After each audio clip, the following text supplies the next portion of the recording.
Tinututulan ni Israel Prime Minister Benjamin Netanyahu ang isinusulong ng Estados Unidos at ng Muslim nation na Palestinian statehood. Bukod sa kanyang pagtutol, nananawagan rin ang Prime Minister na dapat nang ibaba ang armas ng grupong Hamas. May balitang abroad si Son Santiago.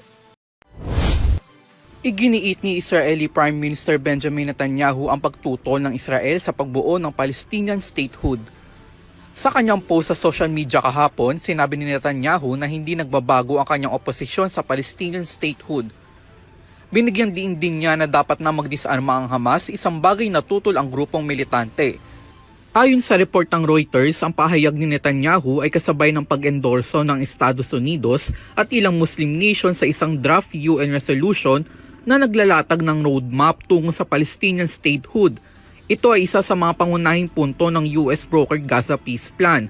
Bagaman nagpahiwatig ng pagtutol, ito ang naging unang malinaw na pahayag ni Netanyahu mula nang suportahan niya ang US-led peace plan na nagsimula na noong October 10.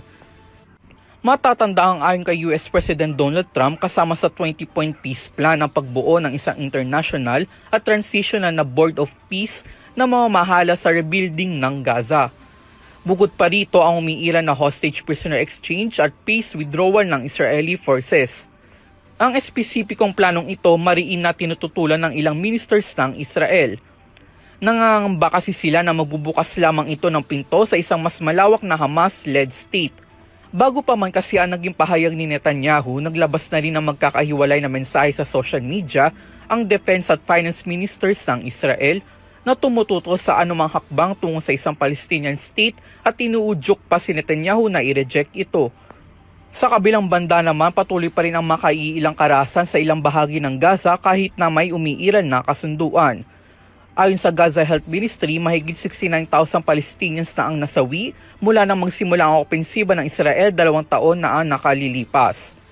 Kabilang na rin dito ang kanilang karahasan kahit na may ceasefire. Habang ang Israel naman ay nihintay pa rin ang natitirang bilang ng mga labi ng mga namatay na hostage sa Gaza.